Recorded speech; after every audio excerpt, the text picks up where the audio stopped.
आज कथा का विश्राम दिवस है और सम्यक समय है और प्रसंग बहुत है, इसलिए हम केवल प्रणाम मात्र सब प्रसंगों को कर देते हैं। आज रात्रि में ही पहलगांव में हुए हमले पर भारत ने यथा योग्य जैसी जानकारी प्राप्त हुई हमें, कुछ आतंकवादी संगठन जहां जहां व्यवस्थित थे वहां भारत ने पुनः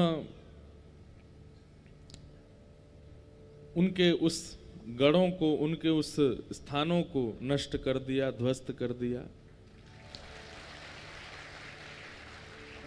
भारत भाग्य विधाता है। कितनों का भाग्य भारत ने बनाया है। आज गूगल का भाग्य भारत निर्माण करता है, सोशल मीडिया का भाग्य भारत निर्माण करता है, अमेरिका, कनाडा जैसे बड़े बड़े देशों के भी कई, अब ये बात वो लोग माने ना, परंतु सबके भाग्य विधाता भारत ही है। भारतीय अगर ना होते तो देश में कई सारे ऐसे देश हैं उनका कोई अस्तित्व ही नहीं होता अगर भारत ना होता तो। हम आप सब लोग परम सौभाग्यशाली हैं कि ऐसे भारत में जन्म लिया है हमने। श्रीमद् भागवत के पंचम स्कंद में तो देवता कहते हैं ठाकुर जी से कि धन्य हैं जिनका जन्म भारत में होता। देवता कहते हैं, बोले इनको तीर्थ भी मिलते हैं, पवित्र नदियां भी मिलती हैं, सब प्रकार के मौसम भी मिलते हैं, सबसे बड़ी बात इनको सत्संग कथा श्रवण करने को मिलता है। कितने धन्य हैं भारत के लोग। यहां पर मेधावी आधुनिकताओं से युक्त बुद्धि भी है लोगों के पास और आध्यात्म जगत की खुशबू भी है लोगों के पास। भगवान रक्षा करे। संभवतः कुछ योजनाएं युद्ध की बन सकती हैं। आप सब लोग अपना ध्यान रखिएगा, किसी को किसी प्रकार की कोई क्षति ना हो, ऐसी हम ठाकुर जी से प्रार्थना करते हैं। ठाकुर जी से प्रार्थना की जो भी भारत की तरफ से सुरक्षा में कदम उठाने चाहिए वो जरूर उठाए जाएं, और उसमें यदि विपक्षियों से, दुश्मनों से लड़ने की भी अगर संभावना बने तो हम सब लोगों को भारत के इस कदम का समर्थन करना चाहिए। हम सब लोग कौन हैं? हम सब लोग भारत के प्राण हैं और हमारी रक्षा के लिए चारों ओर जो सैनिक जन खड़े हैं, जिनका हम नाम भी नहीं जानते, जिनका हम पता भी नहीं जानते। पता कब चलता है? जब वो शहीद हो जाते हैं तब उनका नाम पता चलता है, तब उनके गांव का पता चलता है, पर उनकी वजह से हमारी प्राण रक्षा होती है। हम आज बिना महाराज जी से पूछे, बिना किसी से पूछे इस संपूर्ण कथा का फल उन समस्त सैनिकों को प्रदान करते हैं जो भारत की रक्षा में अपने प्राण की बाजी लगा करके हम लोगों के सुख का विचार करते हैं। ऐसे सैनिकों को इस भागवत का संपूर्ण फल प्राप्त हो, हम ऐसा भाव रखते हैं। ठाकुर जी किसी माँ को अपने पुत्र को खोने का अवसर ना देवे।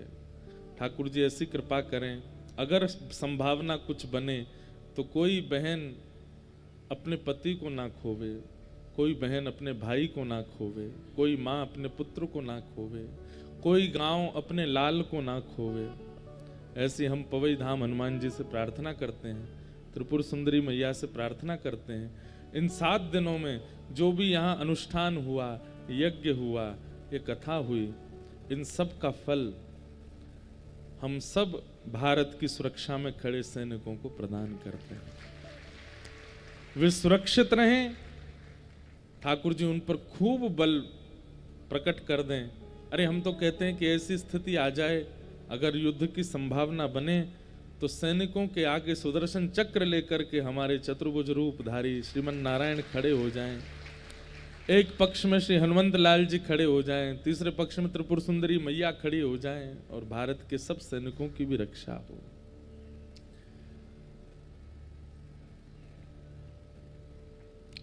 भागवत में एक जगह वर्णन है कि दो लोगों को मुक्ति निश्चित प्राप्त होती है।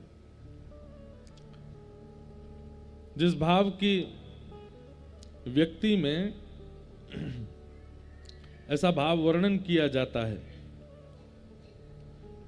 कि दो प्रकार के लोग ऐसे हैं जिनको मुक्ति निश्चित प्राप्त होती है, और उनमें प्रथम तो हैं वैष्णव भक्त, जो भगवान नाम गाते हैं, अंते नारायण स्मृति, अंत में भगवान नाम गाते हुए भगवत धाम को प्रस्थान करते हैं, और जिनके अथक प्रयास से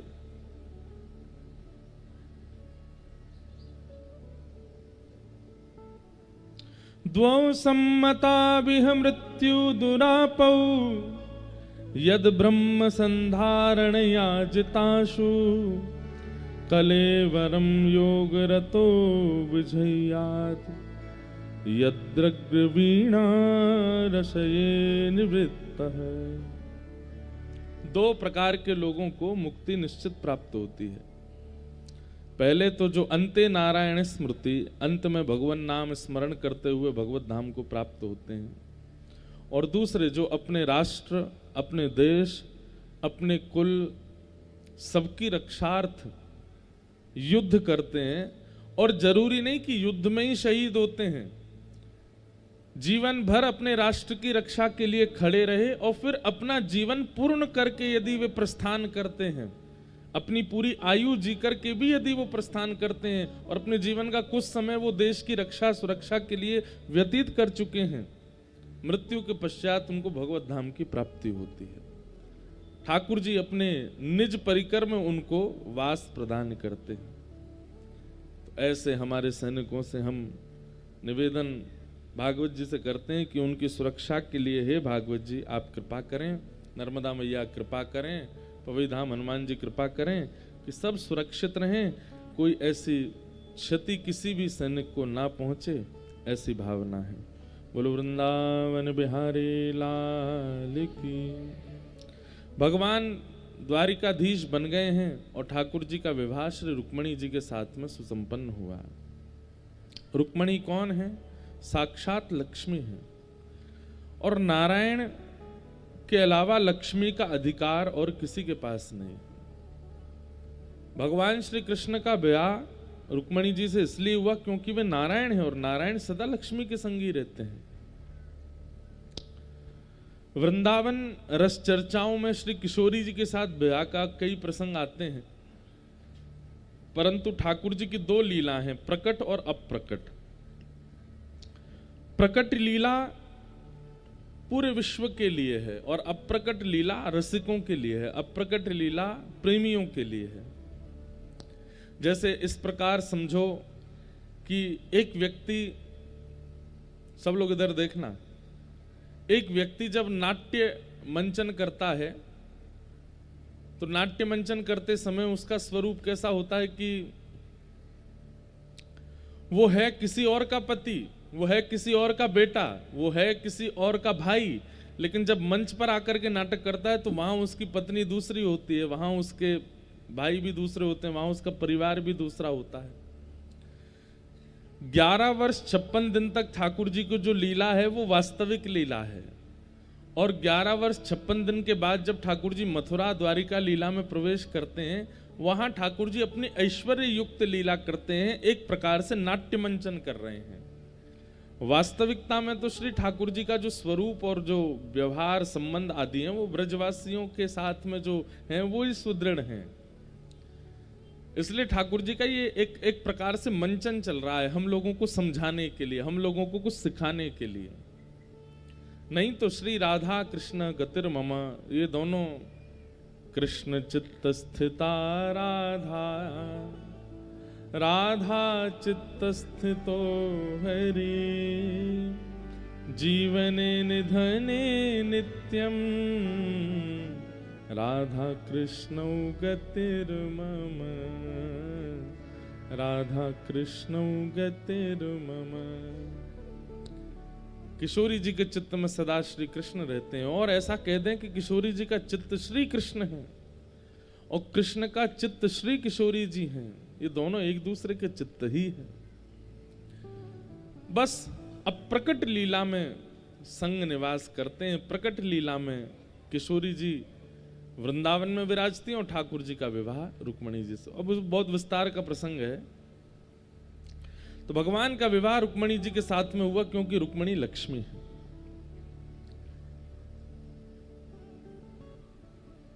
दूसरा विवाह ठाकुर जी का जामवंती की पुत्री जामवती के साथ में हुआ।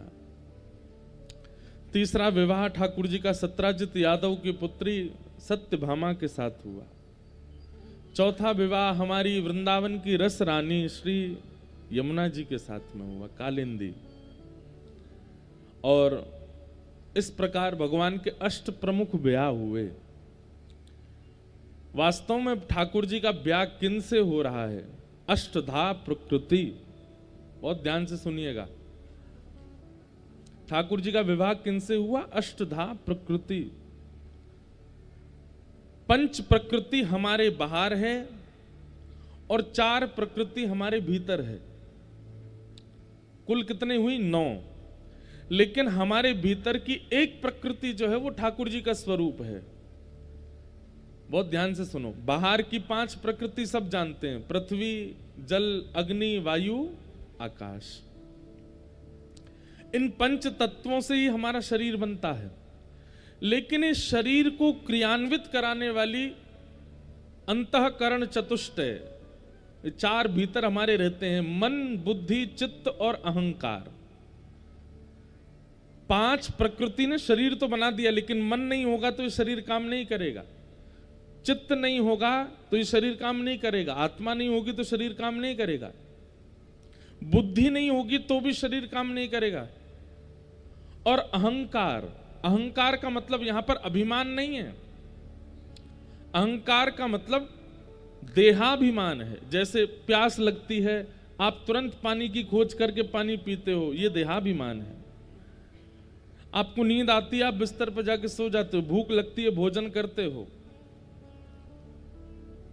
कुछ कुछ शरीर की जरूरतें जो हम पूरी करते हैं, इसको देहाभिमान कहते हैं। उस रूप में अहंकार। तो 5 प्रकृति हमारे बाहर है, पृथ्वी, अग्नि, जल, वायु, आकाश। और 4 प्रकृति हमारे अंदर है, मन, बुद्धि, चित्त और अहंकार। तो इसमें जो तीसरे नंबर वाली जो है भीतर की, चित्त यानी कि आत्मा, वो परमात्मा का स्वरूप है। तो उनको यदि विलग किया जाए तो पंचभूत बाहर के और 3 प्रकृति हमारे अंदर की, ये अष्ट भगवान की प्रथम पत्नियां हैं। पृथ्वी, भगवान की 9 अष्ट पत्नियों में एक पत्नी सत्यभामा, वो भूमि का स्वरूप है।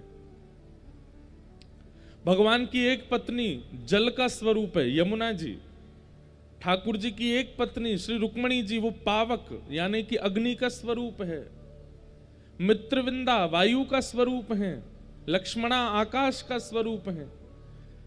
इस प्रकार से 5 प्रकृति बाहर की, 3 प्रकृति भीतर की, इनसे भगवान ने प्रमुख ब्याह किए। यही भगवान की अष्टपट रानियां हैं।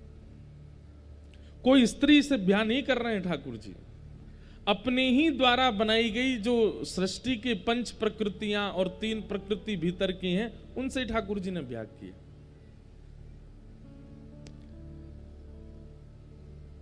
ये भगवान की अष्टपट रानियां। अष्टपट रानी। भौमासुर नाम का एक राक्षस था। उसने 16,000 कन्याओं को बंदी बना रखा था। उसकी इच्छा थी कि 20,000 हो जाएंगी तो एक साथ सबसे ब्याह करूंगा। 16,100 राजकुमारियों को बंदी बना रखा था अपहरण करके। ठाकुर जी को जब ये बात पता चली तो भगवान भौमासुर का वध करने के लिए गए और साथ में लेकर के गए भूमि का स्वरूप सत्यभामा को। ये भौमासुर जो है ये भूमि का बेटा है, पृथ्वी का बेटा है। और किसी ने भूमि को कहा कि तुम्हारे पुत्र को भगवान मारेंगे। ये एक दिन इतना आतताई हो जाएगा कि ठाकुर जी सुदर्शन चक्र से इसका सर धड़ से अलग करेंगे। तो भूमि ने जाकर के, भगवान की दो पत्नी प्रमुख हैं, रमा और क्षमा। रमा यानी कि लक्ष्मी, क्षमा यानी कि पृथ्वी। तो पृथ्वी भूमि ने जाकर के ठाकुर जी से कहा कि आप मेरे पुत्र को कभी मत मारना। तो ठाकुर जी ने वचन दिया, कभी नहीं मारेंगे जब तक तुम नहीं कहोगे। जिस दिन तुम कहोगे कि मारो, उसी दिन मारेंगे, तब तक चाहिए जो करे। तो भूमि ही भगवान की तृतीय पत्नी बनकर के आई। कौन? सत्यभामा। तो भगवान जब भौमासुर को मारने गए तो सत्यभामा को संग लेकर के गए। और सत्यभामा को याद नहीं था कि ये मेरा ही बेटा है, वो पूर्व जन्म का पुत्र है। जैसे ही भगवान युद्ध करने के लिए गए तो युद्ध में उसको मारे ना, उससे बचने का प्रयास करें। रथ में बैठी बैठी सत्यभामा को क्रोध आया, ठाकुर जी से बोली, हे द्वारिकाधीश, आप इस दुष्ट को मार क्यों नहीं देते? ठाकुर जी बोले, बस इसी की प्रतीक्षा कर रहे थे हम कि आप कहो। और जैसे ही कहा सत्यभामा ने, ठाकुर जी ने भौमासुर का वध कर दिया। हमारे ठाकुर जी ना बड़े मेधावी बुद्धि वाले हैं, इसलिए कृष्ण अर्चन करने वाले, कृष्ण आराधन करने वालों की बुद्धि जो है ना वो सम्यक हो जाती है, वो व्यवस्थित हो जाती है। आप व्यवस्थित बुद्धि का मतलब क्या है कि आपके सामने कोई भी क्वेश्चन पेपर दे दो, आप हल कर दोगे, ये व्यवस्थित बुद्धि नहीं है। व्यवस्थित बुद्धि का मतलब है जीवन में चाहे कैसी स्थिति आ जाए, उस स्थिति में निर्णय कैसा होना चाहिए, उसको व्यवस्थित बुद्धि कहते हैं। अभी मान लो भगवान ना करे कुछ ओला ओला गिरने लगे, तो अब हमको क्या करना चाहिए, कैसे बचना चाहिए, कैसे खेती बचावे, कैसे निकल के जावे, तुरंत बुद्धि बना करके निकल जाए, उसको कहते हैं व्यवस्थित बुद्धि। घर में कुछ ऐसा कार्य हो जाए जो नहीं होना चाहिए, अचानक उसमें अब क्या किया जाए, उस समय जो अपना निर्णयात्मक बुद्धि से कुछ निर्णय लेवे, उसको कहते हैं व्यवस्थित बुद्धि। कौन व्यक्ति संबंध बनाने योग्य है, कौन व्यक्ति त्यागने योग्य है, ये सब जो जानकारी करता है उसको कहते हैं व्यवस्थित बुद्धि। और श्री कृष्ण आराधन करने से व्यवस्थित बुद्धि प्राप्त होती है। तो भगवान ने भौमासुर का वध किया। 16,100 राजकुमारियों को ठाकुर जी ने मुक्त किया। एक साथ 16,100 राजकुमारियों ने विधाता से प्रार्थना की, भूयात पतिर्मे मह्यम। अब यहां पर एक बहुत अच्छी बात है कि 16,100 राजकुमारियों ने जैसे ही कारागृह में मुक्त करने के लिए ठाकुर जी को आते देखा, सबके मन में यह भावना उत्पन्न हुई कि ये जो हमें मुक्त करने आए यही हमारे पति बन जाएं। ठाकुर जी ने 16,100 राजकुमारियों को मुक्त करके उनको पुनः उनके घर वापस जाने को आज्ञा दी। राजकुमारियों ने कहा कि भगवान हम चली तो जाएंगी, लेकिन हमें स्वीकार कौन करेगा, हमसे विवाह कौन करेगा? हमारे जीवन भर हमारे ऊपर एक बात बनी रहेगी कि हम बंधी रही हैं एक के यहाँ, हमने इस प्रकार का एक राजा के यहाँ पर, एक राजकुमार के यहाँ पर बंधत्व स्वीकार किया है, कौन हमसे ब्याह करेगा? और यदि बिना ब्याह के माता पिता के साथ भी रहेंगी तो कुछ समय बाद माता पिता को कहीं हम बोझ ना लगने लग जाएं। हे नाथ, हमें कौन स्वीकार करेगा? ठाकुर जी मन में विचार करने लगे, इनकी बात तो सही है। तो बोले तो फिर हम पर एक ही रास्ता है क्या कि हम आत्महत्या कर लें? ठाकुर जी बोले वो तो उचित नहीं है। बोले कोई और रास्ता बताइए। तब सबने कहा कि आप हमसे ब्याह कर लो, आप हमारा वर्ण कर लो। ठाकुर जी ने विचार तो किया कि भाई सब लोग कुछ भी बात बनाएंगे, लेकिन कर्तुम कर्तुम अन्यथा कर्तुम समर्थ ईश्वर, जो कोई नहीं कर सकता वो करने की सामर्थ्य जिसके पास है वो ईश्वर है। ठाकुर जी ने 16,100 राजकुमारियों से एक साथ ब्याह किया। और ठाकुर जी के कुल कितने ब्याह हो गए? 16,108। भगवान ने द्वारिका में 16,108 भवन बनाए और एक एक पत्नी को एक एक भवन प्रदान किया। आश्चर्य की बात यह है कि एक ही श्री कृष्ण 16,108 पत्नियां हैं, पर ठाकुर जी एक एक पत्नी के साथ अलग अलग रूप में निवास करते हैं एक ही समय पे। मतलब श्री कृष्ण भी 16,108 रूप धारण करके सब पत्नियों के साथ में निवास करते हैं। इसका प्रमाण तब मिलता है जब नारद जी दर्शन करने आए। आजकल के हमारे भाई लोग, बहन लोग एक के अलावा अनेकों को अपना मान लेते हैं, एक के अलावा दो तीनों से अपना प्रेम भाव रखते हैं, और फिर कई बार कई बालक बोल देते हैं हम तो श्री कृष्ण के पद चिन्हों पे चल रहे हैं, उनने भी तो इतने सारे ब्याह किए, हम इतने तो नहीं कर रहे, 3-4 तो रख ही सकते हैं। लेकिन शर्त है कि ठाकुर जी की तरह रहो। ठाकुर जी जैसे 16,108 पत्नियों के साथ एक ही समय पर अलग अलग रूप में निवास करते हैं, आप में ये क्षमता हो तो करो, लेकिन आपकी क्षमता नहीं है तो श्री ठाकुर जी का नाम लेकर के इस प्रकार का व्यभिचार मत कीजिए। सदा एक के ही रहिए। इससे बड़ा ना कोई व्रत है, ना कोई तप है, ना कोई अनुष्ठान है। एक बार पाणी ग्रहण जब होता है अग्नि के समक्ष, माता पिता के समक्ष, ब्राह्मणों की वेद ध्वनि के साथ, तो जिसका हाथ थामा है उसके साथ रहिए, उसको सर्वस्व मानिए। ये पतियों के लिए भी है और पत्नियों के लिए भी है। अब रही बात कि फिर आजकल थोड़ा सा दैत्य स्वभाव उत्पन्न हो रहा है लोगों में, कलयुग आ रहा है ना, जैसे जैसे घोर कलयुग आएगा वैसे वैसे दैत्यता बढ़ती जाएगी, लोगों की राक्षसत्व बढ़ता जा रहा है, और उस राक्षसत्व के कारण गलत प्रकार का व्यवहार लोग कर रहे हैं आजकल अपने वैवाहिक संबंधों में। कई बार हमको कई माताओं के पत्र आते हैं, कई बहनों के पत्र आते हैं, बोले महाराज जी आप कहते हो एक ही के रहो, पर वो एक ही रोज पीता हो, रोज खाता हो, रोज मारता हो, रोज गंदा बोलता हो, रोज इस प्रकार का व्यवहार करता हो, वो भी सहे। देखिए एक बात सुनिएगा, पति का मतलब होता है रक्षक। पति का मतलब क्या होता है? जो रक्षा करे उसे पति कहते हैं। भगवान को जगतपति कहकर के पुकारा जाता, बोलो क्यों? पूरे विश्व की रक्षा करते हैं, इसलिए पति। अगर रक्षा का गुण उसके अंदर है तो ही तो वो पति है, लेकिन रक्षा का गुण नहीं है तो फिर वो काय बात का पति? वो तो वही बात हो गई कि साधु का चोला पहना है लेकिन साधु जैसा कोई व्यवहार नहीं है, ना वैसा बोली चाली, ना वैसा खान पान, ना वैसा रहन सहन, केवल साधु बने घूम रहे हैं रावण की तरह। चोला तो कोई भी पहन लेगा, इंस्पेक्टर की वर्दी तो कोई भी दर्जी से बनवा करके पहन करके अपने आप को सलाम करवा सकता है। वस्त्र से, आवरण से किसी भी रूप को धारण कर लेना बहुत आसान है, परंतु वास्तविकता उस रूप की तब मानी जाए जब आप भीतर से वैसे हो। हम आपको बता नहीं सकते कैसी कैसी वेदना वाले पत्र आते हैं हमारे पास में,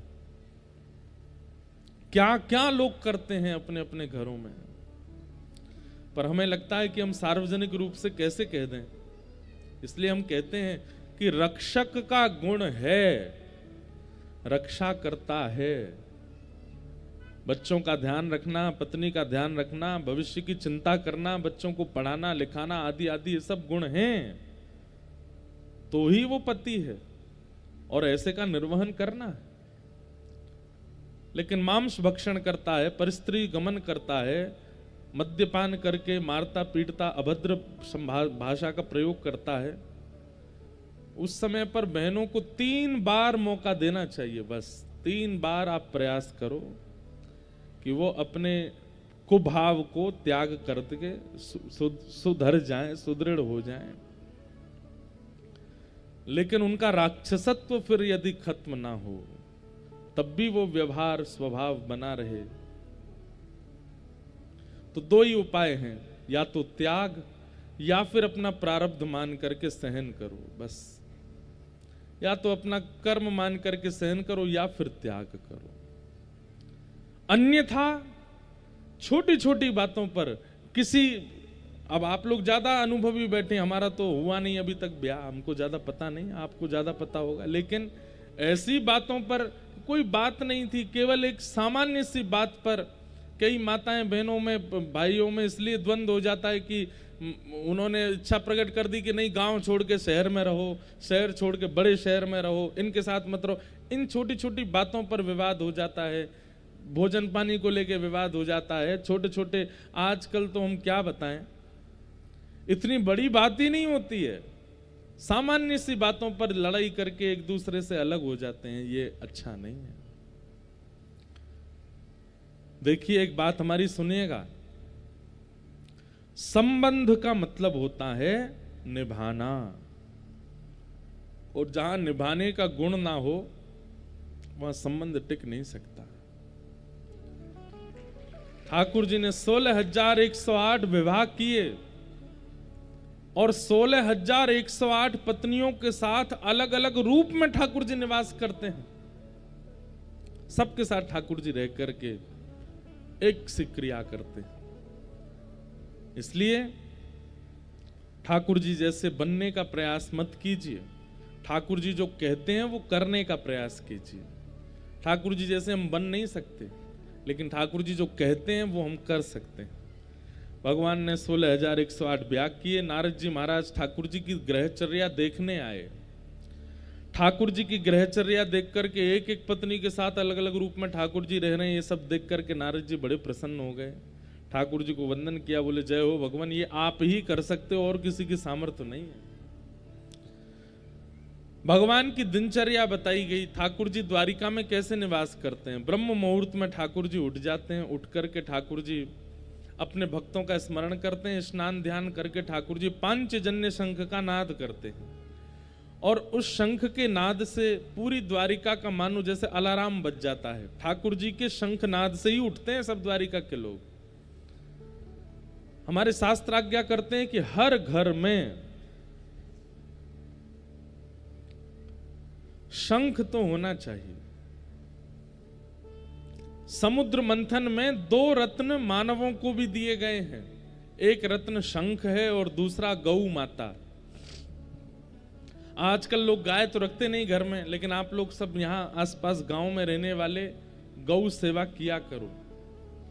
घर में यदि 2 वस्तु हैं तो नारायण आएंगे ही आएंगे, एक तो शंख और दूसरा गौ माता। इन 2 का स्पर्श आपके घर में होना चाहिए नित्य। और जिन घरों में शंख है वहां के माता पिता और बड़े लोगों से प्रार्थना है कि सुबह उठकर के अपने घर की सेवा पूजा प्रारंभ करने से पहले अपने घर के बिल्कुल मध्य आंगन में खड़े होकर के 3 बार शंख का नाद किया कीजिए। और वो शंख नाद ऐसा होना चाहिए कि आपके घर के जितने बालक बच्चे और सदस्यगण सोए हैं सबके कानों में उसकी ध्वनि जावे। वो भले ही आपसे नाराज हो, रूठ हैं, चिल्लाएं, लेकिन फिर भी बजाओ। किसी के कान पे मत बजाना।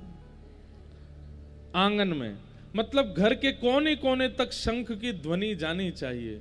शंख का जो स्वर है ना, वो नकारात्मक ऊर्जाओं को नष्ट कर देता है।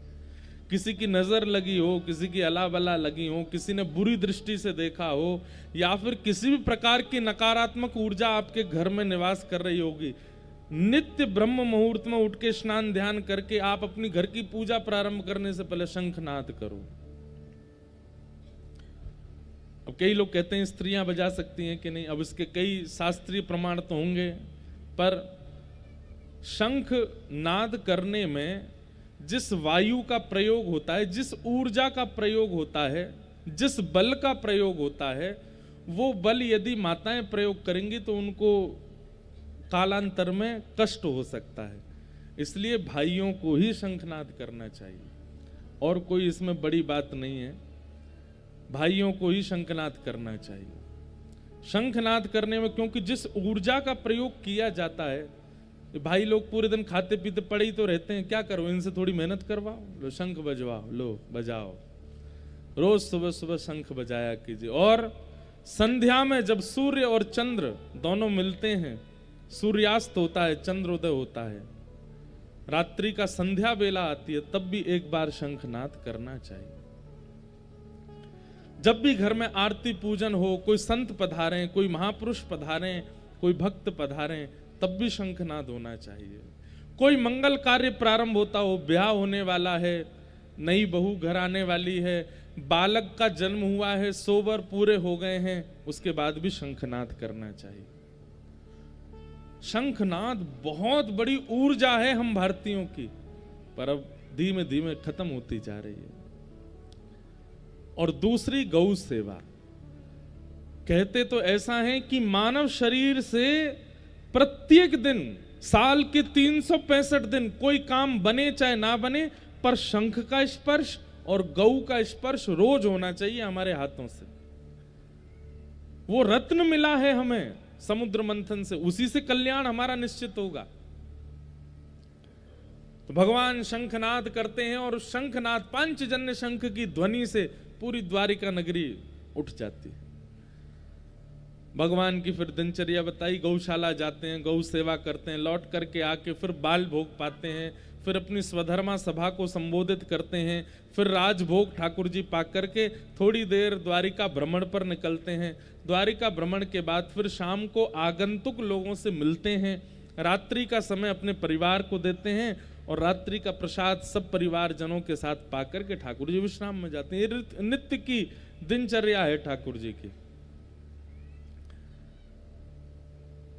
ठाकुर जी की दिनचर्या का वर्णन किया गया।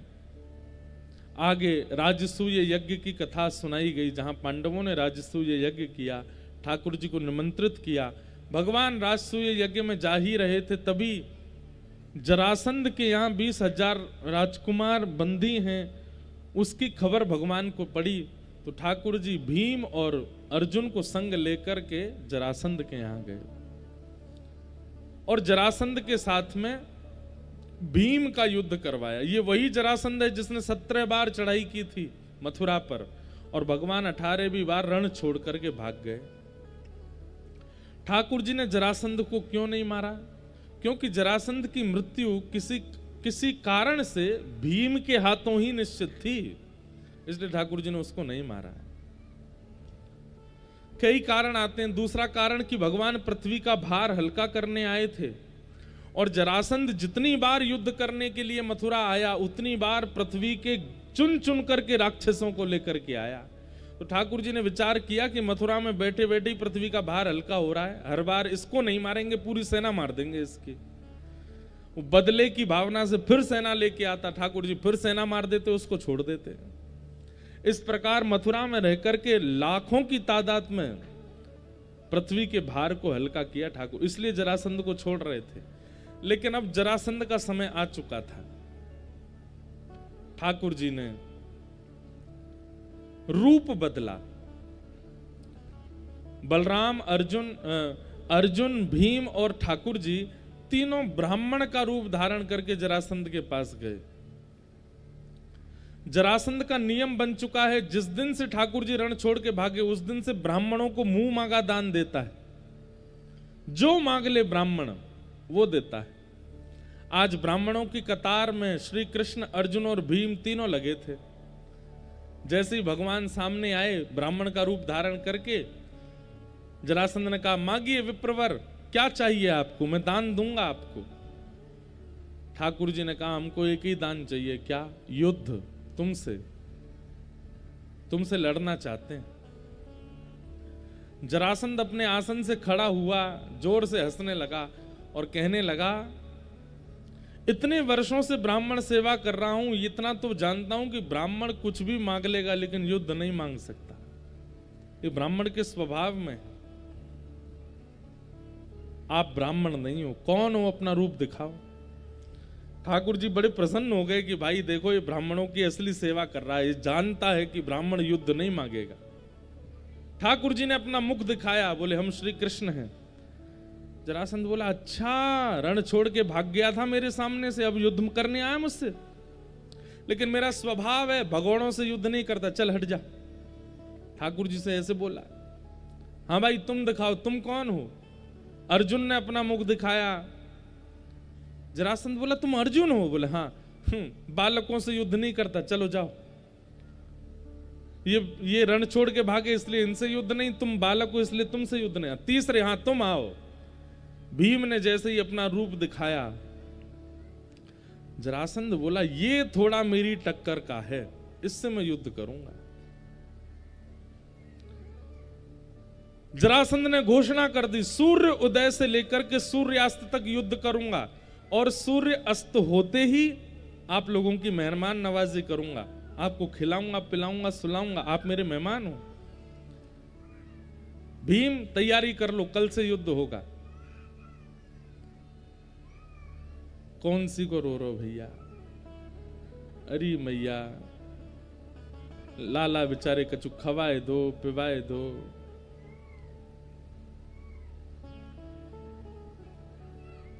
वाह, ये भी एक संगीतकार हैं हमारे। जैसे सब स्वर देते हैं, ये भी स्वर दे रहे हैं, आलाप दे रहे हैं बीच में। राग काल भैरव। देखो सो के उठे होंगे, अभी हो गए शांत। ले जाऊं मैया ने एक बार घुमा लाओ इनको, फिर आ जाना। बोलो वृंदावन बिहारी लाल की जय। क्या निवेदन कर रहे थे हम? बड़ी बढ़िया कुछ बात चल रही थी। हाँ, तो भीम को जरासंध ने कह दिया सूर्योदय के बाद आपसे युद्ध करूंगा और सूर्यास्त तक युद्ध चलेगा, सूर्यास्त के बाद युद्ध नहीं करूंगा, फिर आपकी मेहमान नवाजी करूंगा। लेकिन जरासंध सामान्य नहीं था, 10,000 हाथियों का बल था उसके पास। और भीम भी सामान्य नहीं है, लेकिन हाँ जरासंध जितना बल नहीं था।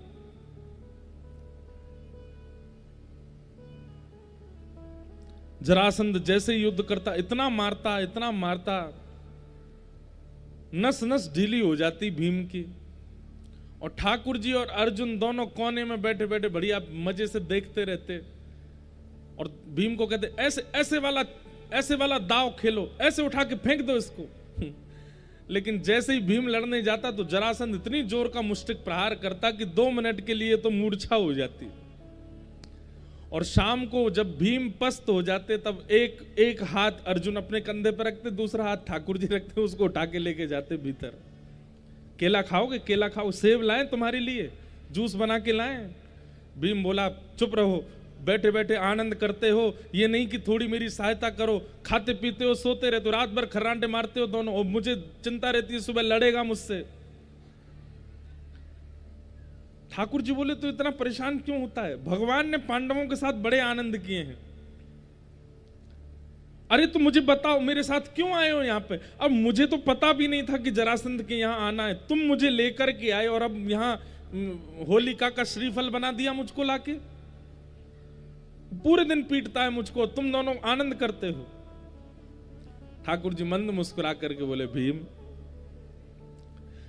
जरासंध की मृत्यु मेरे हाथों होनी होती तो मथुरा में ही मार दिया होता इसको, लेकिन इसकी मृत्यु तेरे हाथों। तो कैसे मरेगा वो? ठाकुर जी बोले तू युद्ध करता है और युद्ध में अपना पूरा बल प्रयोग कर देता है दिखाने के लिए कि देखो मेरा कितना बल है। अरे बीच बीच में कभी कभी अपनी योग्यताओं को भूल करके मेरी ओर देखा कर, मेरी ओर दृष्टि डाला कर, मैं तुझे कुछ बताऊंगा, उससे जरासंध की मृत्यु होगी। अब इसके ऊपर हमारे आचार्यगण कितना सुंदर उत्तर देते हैं कि जरासंध कौन है? जरासंध है हमारा समय। और भीम कौन है? भीम है हम रोज अपने काल के साथ युद्ध करते हैं, लेकिन अपने हाथ पैर और अपनी योग्यताएं सारी लगा देते हैं, लेकिन काल से जीत नहीं पाते।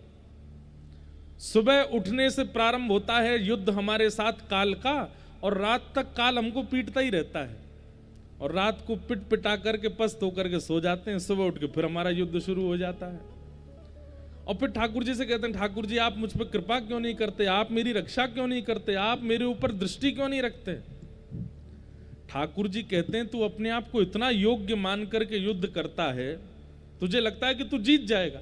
अरे अपने युद्ध के मध्य में कभी कभी मेरी ओर देख लिया कर, कभी कभी मेरी कथाओं में आ जाया कर, कभी कभी मेरे वैष्णवों की वार्ताएं सुन लिया कर, कभी कभी भागवती कथा रामायण कथाएं बीच बीच में सुना कर। यहां से तुझे कुछ ना कुछ युक्तियां प्राप्त होंगी जिससे तू अपने कर्म युद्ध में सफल होगा। ठाकुर जी ने भीम को समझाया, मेरी ओर देखा कर। अगले दिन भीम ने युद्ध करते करते ठाकुर जी की ओर देखा तो ठाकुर जी ने एक पत्ता तोड़ के उसको बीच से अलग कर दिया।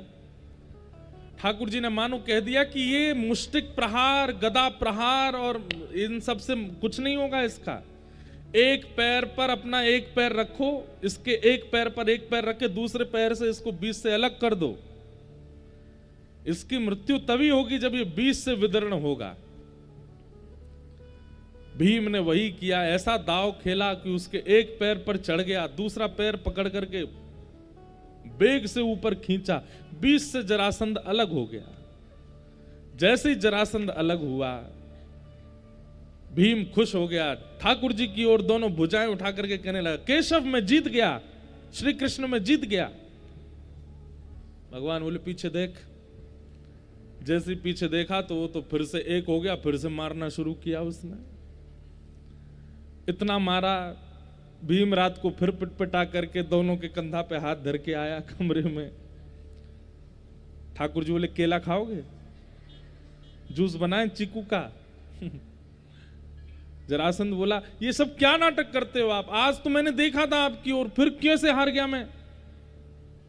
ठाकुर जी बोले तूने मेरी ओर देखा था लेकिन जीतने की भावना से देखा था, समर्पण की भावना से नहीं।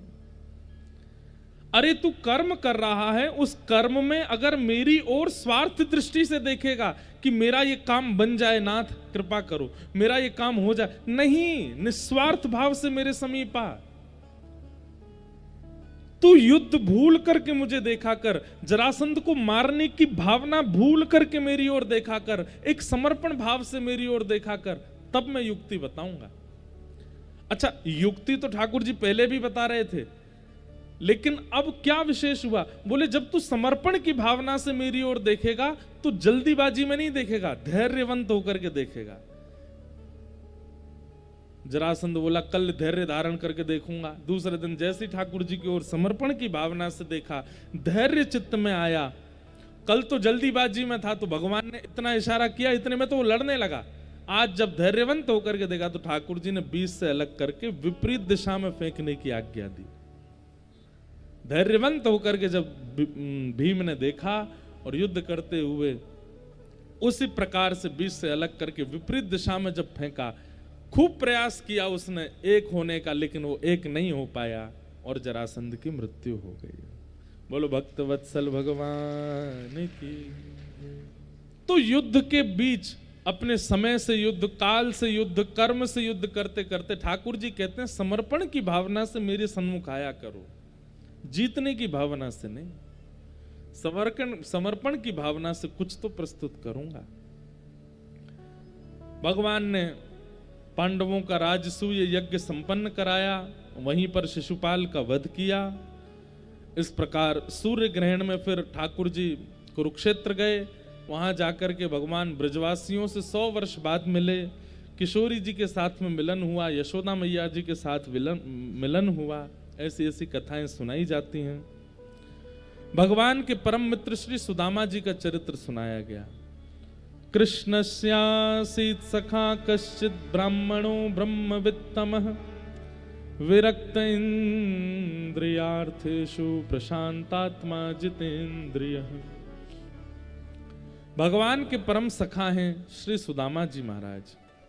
एक बात हमारी सुनिएगा, भगवान के मित्र अनेक हैं, भगवान का प्रेम अनेकों से है, लेकिन ठाकुर जी के सखा पूरी कृष्ण लीला में केवल 3 हैं। कौन कौन? उद्धव, अर्जुन और श्री सुदामा जी। आप कहेंगे तो फिर मधुमंगल, श्रीदामा, तनसुखा, मनसुखा जो ब्रज में रहे, ये भगवान के सखा नहीं है, ये ठाकुर जी के प्राण हैं। इनसे तो ठाकुर जी अथाह प्रेम करते हैं। लेकिन सखा की दृष्टि से अगर देखा जाए तो 3 ही सखा हैं ठाकुर जी के, उद्धव, अर्जुन और श्री सुदामा जी। हमारी एक बात मानिएगा, जो ठाकुर जी के प्रति कहीं ना कहीं सख्य भाव रखते हैं, कभी इन तीनों का विस्तृत चरित्र सुनिएगा, उद्धव जी का, अर्जुन जी का और श्री सुदामा जी का। इनसे आपको सखत्व सीखने को मिलेगा, ठाकुर जी का सखा कैसे बनाया जाए। ऐसे श्री सुदामा जी का चरित्र सुनाया गया। अत्यंत दीन दैन्यता से युक्त श्री सुदामा जी महाराज, घर में खाने को अन्न नहीं है, पहनने को वस्त्र नहीं है, रहने को सुंदर घर भी नहीं है, लेकिन फिर भी केवल निर्वहन कर रहे हैं अपने जीवन का। ठाकुर जी जो प्रदान कर दें उसको प्रसाद मान करके स्वीकार कर रहे हैं। एक बात कहें बंधु, जो इस प्रकार का जीवन जीता है कि जो जीवन में प्राप्त हो जाए सब भगवत प्रसाद है, चाहे वो अनुकूल है चाहे वो प्रतिकूल है, ऐसा व्यक्ति अपने जीवन में सफल होता है। ठाकुर जी कुछ दिन पीड़ा देकर के देखते हैं, लेकिन जब पीड़ा को भी व्यक्ति सह लेता है ना, तब ठाकुर जी जीवन में आनंद जरूर देते हैं। इसलिए इस कथा से केवल इतना तो जरूर सीखिएगा कि जो भी जीवन में प्राप्त है वो पर्याप्त है, और जो भी जीवन में आ रहा है सब भगवत प्रसाद है, मैं सबको स्वीकार करूं। प्रसाद को माथे से लगा करके पाया जाता है। अगर ठाकुर जी अनुकूल समय दे रहे हैं, भगवान की कृपा, लेकिन कभी कभी यदि प्रतिकूल दे रहे हैं तो उसको भी कृपा मान करके सही है, उस पर ज्यादा विचलित मत होइए। और एक बात बताएं, जल में यदि डूबना ना हो तो हमारी एक बात सुनिएगा। वैसे तो देखिए डूबता वही है जिसको तैरना आता है। आप कहोगे उल्टी बात कर रहे हो महाराज जी। हमारे पूज्य पिताजी महाराज कहते हैं कि गहरे जल में ना तैरने वाला व्यक्ति जाएगा ही नहीं, इसलिए वो डूबेगा ही नहीं। गहरे जल में जाता ही वो है जिसको तैरना आता है, और फिर वो डूब जाता है। लेकिन जल में यदि डूबने से बचना हो तो हमारी एक बात सुनिएगा। पहली बात, हाथ पैरों को ढीला छोड़ दीजिएगा, और दूसरी बात, मुख को बंद रखिएगा। ऊपर की तरफ मुख करके और लेट जाओ, जैसे बिस्तर पर लेट। एक बार को ऐसा लगेगा कि आप डूब रहे हो, लेकिन फिर डूबोगे नहीं, अपने आप ऐसे तैरने लग जाओगे। ठीक वैसे ही जीवन रूपी इस भवसागर में यदि कभी लग रहा हो कि हम डूब रहे हैं, तो पहला तो हाथ पैर मत मारो, सीधे हो जाओ, सरल हो जाओ, सहज हो, ज्यादा हाथ पैर मारने की आवश्यकता नहीं। और दूसरा, मुख को बंद कर लो, मौन हो जाओ। आप इस संसार रूपी सागर में भी अगर डूब रहे होंगे तो वहां भी बच जाओगे। अब जैसे कोई काम नहीं बन रहा किसी का, या कोई विपत्ति आ गई, मंत्री जी को फोन करो, विधायक जी को फोन करो, इनको फोन करो, इनको फोन करो, तुम भी हमारे संपर्क, तुम कुछ करवाओ, तो इतना हाथ पैर मारते हैं लोग, इतना बोलते हैं, इतना सब कुछ प्रयास करते हैं, डूबना पड़ता है। फिर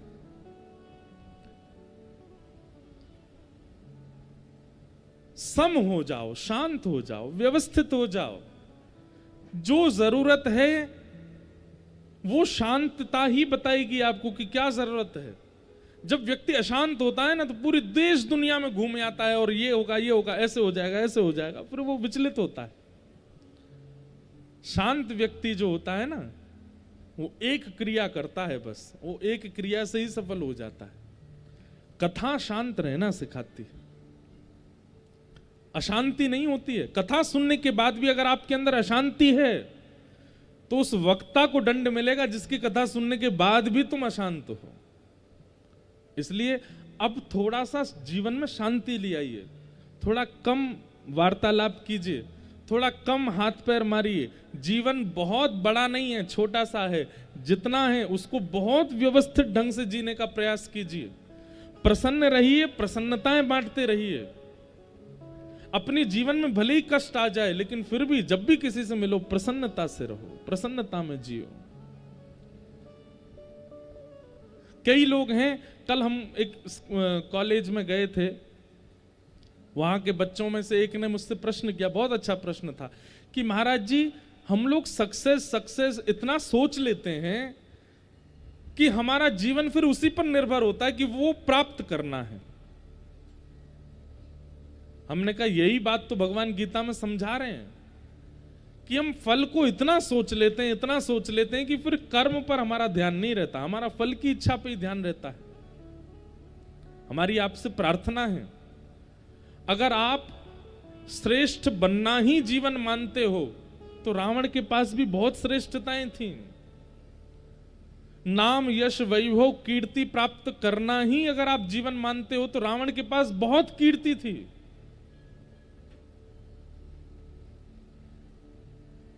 जीवन रावण जैसा नहीं, राम जैसा हो। वनवास भी मिले तो भी भगवान मान करके पूजे जाओ, वनवास भी मिले तो भी आपके आगे हाथ जोड़े जाएं, वनवास भी मिले तो आपके वनवास मतलब कष्ट, जीवन में आपत्ति विपत्ति भी आवे तो वो आपत्ति विपत्ति किसी को प्रेरणा देने वाली बन जाए। अरे वो रावण है जो सोने की नगरी में रोज सोता है, और वो राम है जो फूस की टाट बना करके, कुटिया बना करके वनवास कर रहे हैं। इसलिए हमारी प्रार्थना है ज्यादा उपलब्धियां मिले, ज्यादा नाम मिले, यश मिले, कीर्ति मिले, वैभव मिले, इसके पीछे मत भागिए। जीवन बहुत छोटा सा है। मैं एक अच्छा व्यक्ति बनकर के अपना जीवन बहुत व्यवस्थित जी लूं, इसका प्रयास कीजिए। नाम, यश, कीर्ति अपने आप मिल जाएगी आपको, और अगर इस प्रकार का जीवन जिएंगे जैसा हम बता रहे हैं तो नाम, यश मिलने पर भी आप फूलोगे नहीं।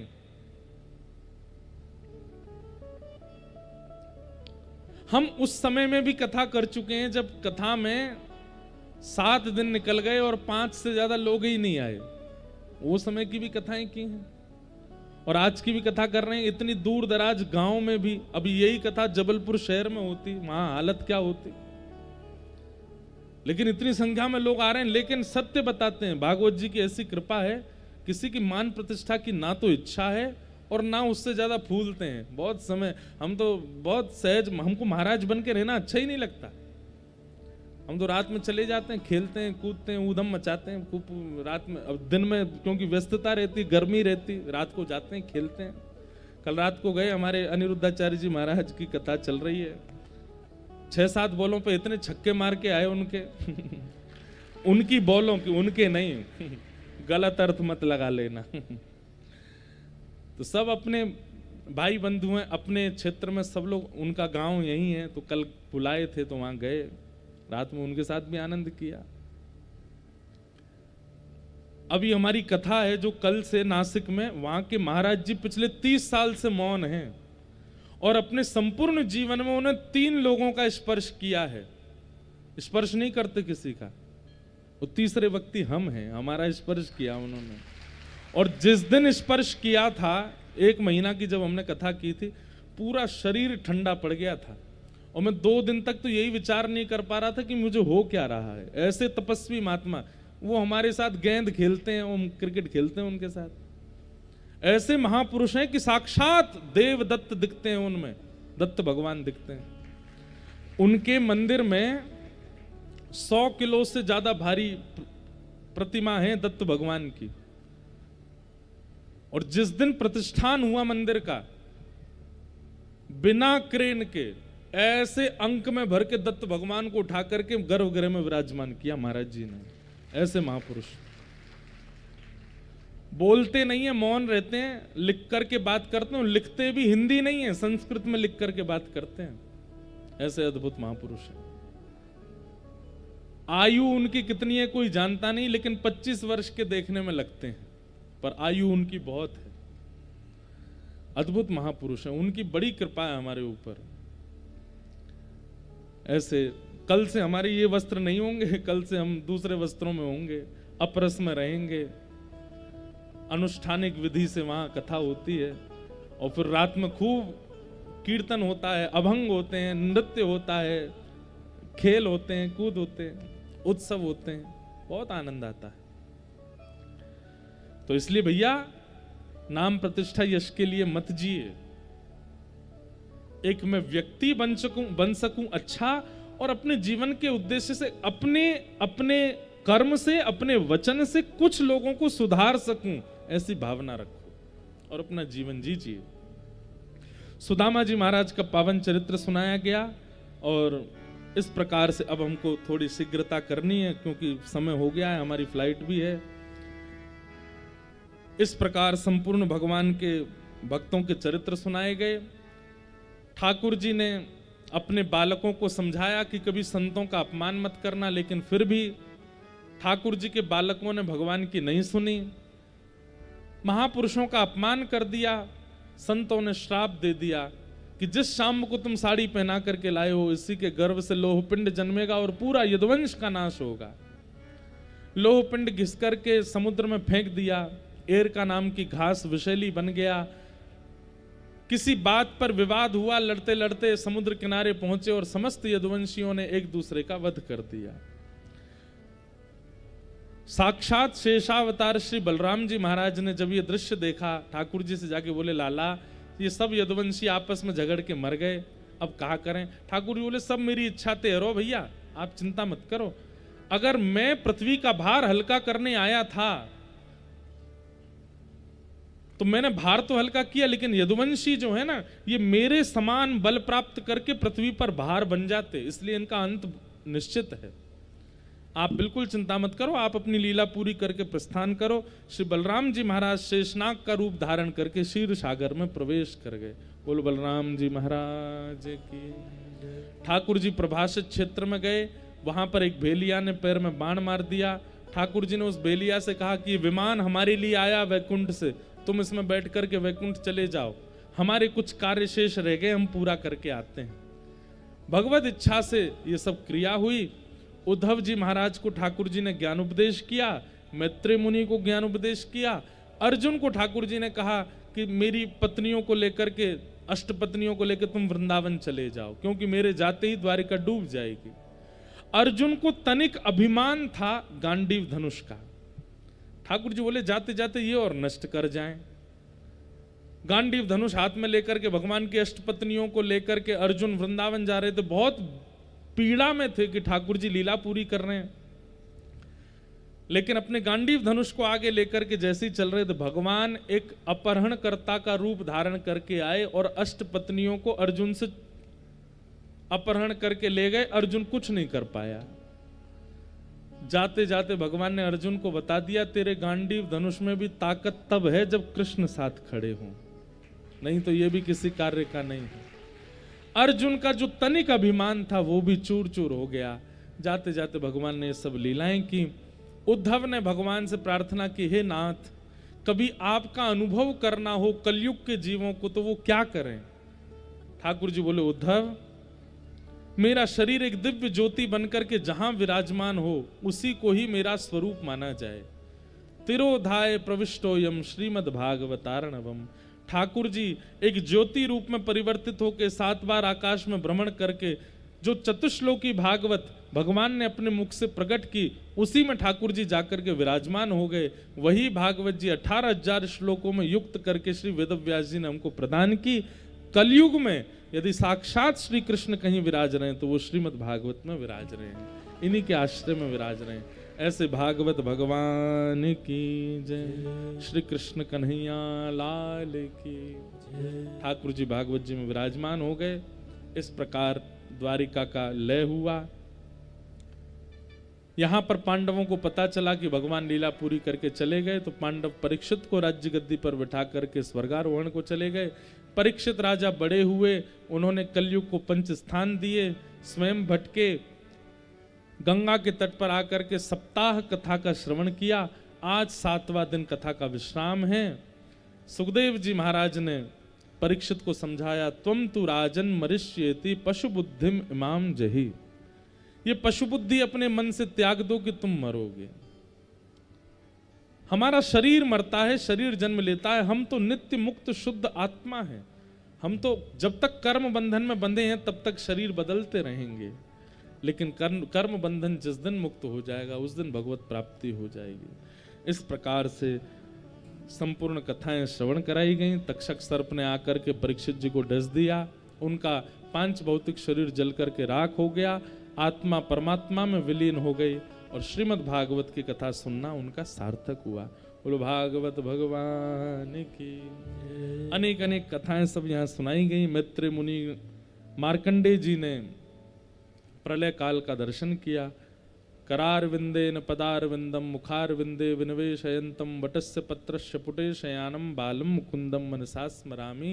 श्री कृष्ण गोविंद हरे मुरारे हे नाथ नारायण वासुदेव जिह्वेपि वस्वा मृतमेत देव गोविंद दामोदर माधवेति। ऐसे वट वृक्ष के पत्र पर नन्हे से गोपाल जी ने अपना दर्शन कराया। उनको हम बारंबार प्रणाम करते हैं। सब कथाओं को यथा योग्य हृदय से प्रणाम करते हुए भागवत जी का अंतिम श्लोक सब लोग मेरे साथ 3 बार बोलिए।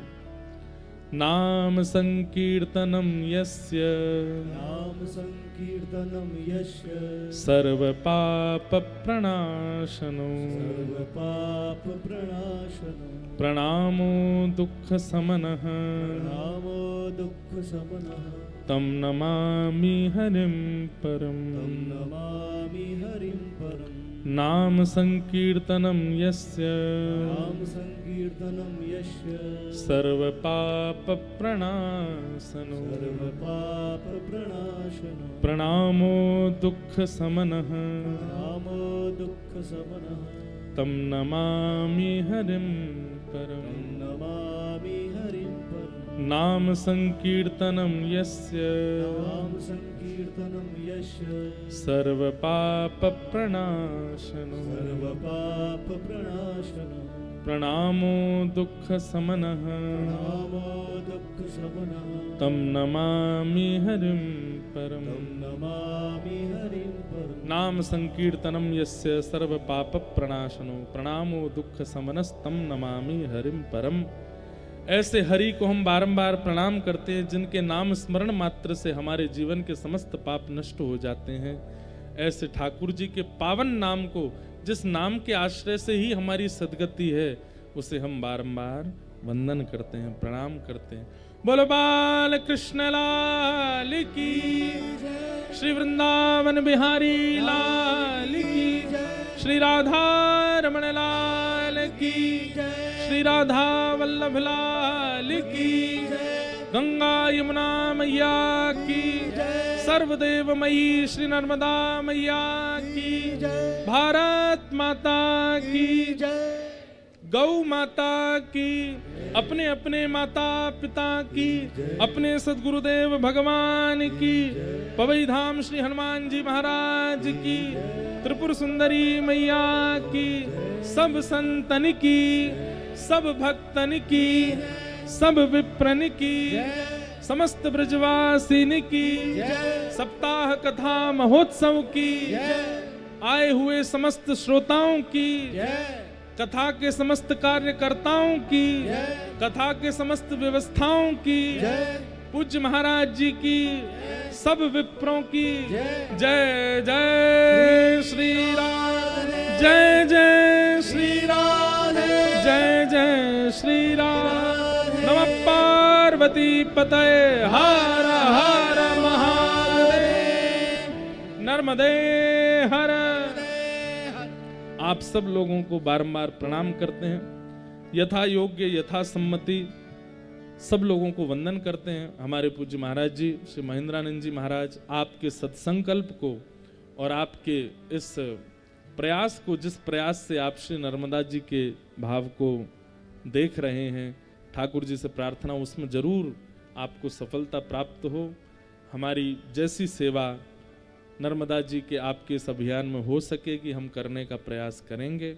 आप सबसे भी प्रार्थना, इस प्रकल्प में आप सब लोग भी जुड़ें और श्री नर्मदा जी के प्रदूषण को मुक्त करने का आप सब लोग प्रयास करें।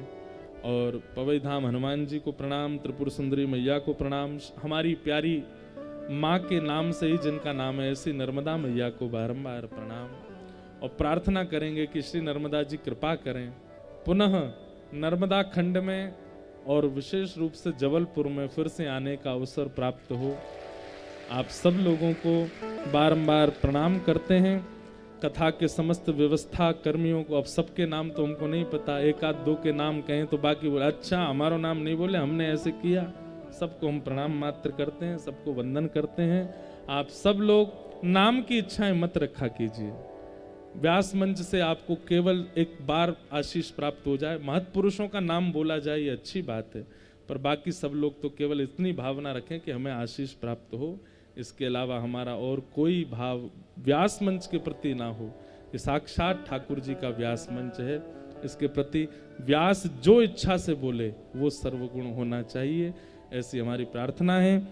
पुनः आप सब लोगों को, इस ग्राम निवासियों को हम बारंबार प्रणाम करते हैं। जिनके घर पर हम रुके 7 दिनों तक, उनको भी हम बारंबार वंदन करते हैं। पिछले 1-1.5 वर्ष से हमारे ऐसे नियम बन गए हैं कि हम उन्हीं लोगों से ही नहीं मिल पाते जिनके घर रुके, उनसे भी बहुत कम मिलना हो पाया। और भी कई लोग धूप में, ताप में, गर्मी में आए, सबको हम प्रणाम करते हैं, वंदन करते हैं। आपसे हमारी हाथ जोड़ के प्रार्थना है, अब आप मंच पर मत आइएगा, क्योंकि बहुत जल्दी निकलना है। ना आप लोग ऐसे कुछ करिएगा जिससे किसी को कोई पीड़ा हो। कई बार आप लोग आते हैं, लग जाती है, किसी को धक्का पड़ता है, इन सब क्रियाओं में मत रहिए। और तीसरी बात, फोटो के चक्कर में मत रहिए। जितना हो सके नेत्रों में धारण कीजिए। आप नेत्रों में धारण नहीं कर पाते हैं, चित्र में धारण करने का। एक बात सुनिएगा, चित्र में धारण करोगे तो केवल चित्र में रहेगा, नेत्रों में धारण करोगे तो चरित्र में आएगा। इसलिए आप नेत्रों में धारण करो, हमारी आपसे प्रार्थना। कथाओं में जो बातें 7 दिन में कही गई, बहुत कुछ जीवन उपयोगी बातें हैं, उनको आप पालन करना प्रारंभ करो। आप सब लोग सफल हो। आप सबके चित्त में विराजमान श्री ठाकुर जी को हम बारंबार प्रणाम करते हैं। विगत 7 दिनों में अपनी वाणी के द्वारा इस सामान्य सी सेवा में कोई चूक हुई हो तो हम क्षमा प्रार्थी हैं। आप सबके चित्त में विराजमान ठाकुर जी को प्रणाम करते हुए वाणी को विराम। अंत में श्री हनुमान जी महाराज को 2 शब्द कह करके प्रणाम करें। मंगल मूर्ति मारुति नंदन, मंगल मूर्ति मारुति नंदन, सकल अमंगल मूल निकंदन, सकल अमंगल सकल अमंगल मूल निकंदन, सकल अमंगल सकल अमंगल मूल निकंदन, सकल अमंगल हे हे मंगल मूर्ति मारुति नंदन, मंगल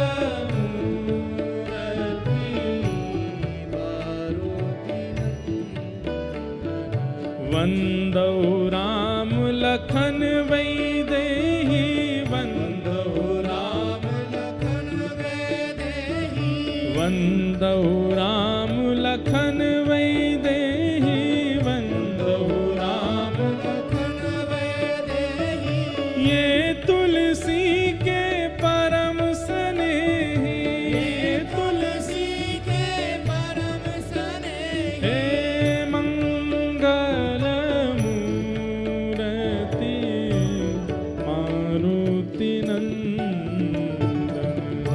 मंगल मूर्ति हाँ मंगल मूर्ति मारुति नंदन,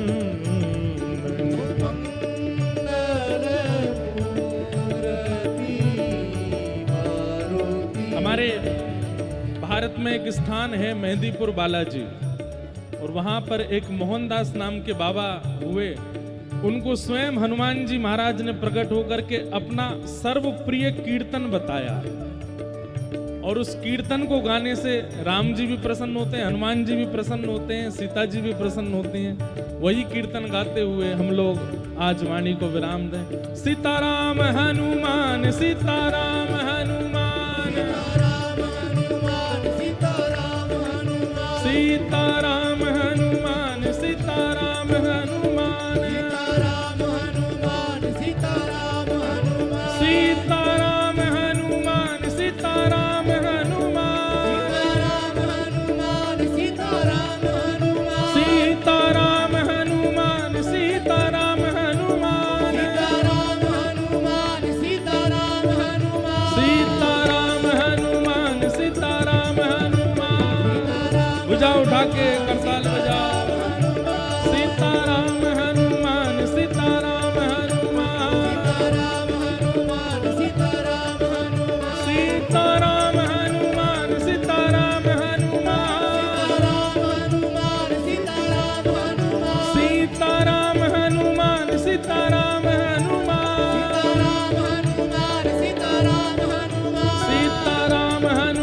सीताराम हनुमान, सीताराम हनुमान, सीताराम हनुमान, सीताराम हनुमान, सीताराम हनुमान, सीताराम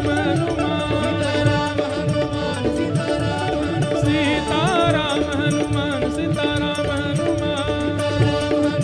जय जय श्री सीताराम, जय जय श्री राधे। नमः पार्वती पतये, हर हर महादेव। आप सबको जय श्री कृष्ण, जय सिया राम, जय श्री राम, जय श्रीमन जय नारायण। श्रीमन्नारायण। आरती अति पावन पुराण